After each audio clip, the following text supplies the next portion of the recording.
ভাই ভাই দাঁড়াও। কিরে শান্ত, তুই নোংরা জামা কাপড় বই আমার শ্বশুর বাড়িতে চুস্কে লেগিয়া। তোর যদি আমার শ্বশুর বাড়ি কেউ অনেক দেহে তাহলে তো আমার মানে কিচ্ছু থাকতো না। ভাই ইজ্জত দেওয়ার সময় ওরে নাই, মা স্ট্রোক করছে, ডাক্তার কইছে ইমার্জেন্সি হসপিটাল ভর্তি করে ফেললে গিয়া, নয়তো মারে বাঁচান যেত না।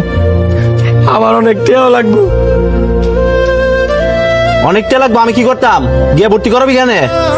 ভাই তোমার দুইটা বাহাদুরি, তুমি আমার কিছু টেইলো আল্লাহ দেও, আমি খাবাই করিয়া তোমার সব টেও পরিশোধ করে দেবো। টিয়া? কিসের টিয়া?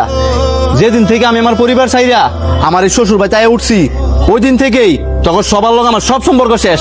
তোর আমি কোনো টিয়া পয়সা দিয়ে দিতাম না, জানতে।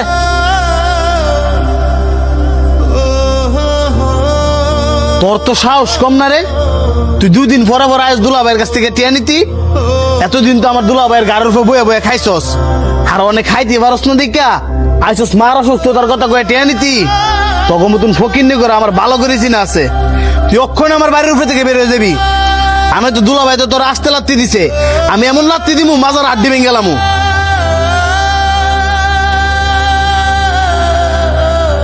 ভাই জানি না হয় বাইরের মানুষ, তুমি তো আমার নিজের আপন মার ওয়েডের ভাই। মার এমন একটা খারাপ অবস্থা, এটা শোনার পরেও তুমি কেমনে পারবা আমারে ফিরে দিতা? আমি কোনো বাইটাই চিনি না, আমি নিজের শ্বশুর বাড়ি টিয়াদা চলি। তোর করতে টিয়া দিমু? আমি তোরা টিয়া দিতে পারতাম না। এই সানি, আর গাড় কাজে বের করে দে।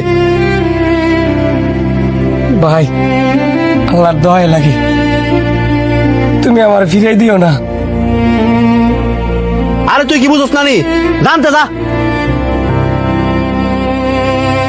ভাই মা কিন্তু আমার একারা ছিল না, মা কিন্তু তোমারও, আমার আগে তোমারও জন্ম দিছে, আমার আগে তোমারও শুরুতে লালন পালন করে বড় করছে। আর আজকে কিনা তুমি যে মায় মৃত্যু সজ্জা, মৃত্যুর সাথে ভাঞ্জা লড়তেছে, তোমার কাছে আমি কটা টিয়া চাইছি, আর তুমি কিনা মোর উপরে না করে দিতেছ। আল্লাহর কসম রে ভাই, যদি আমার কাছে টিয়া থাকতো তোর কাছে একটিও চাইতে হইতাম না।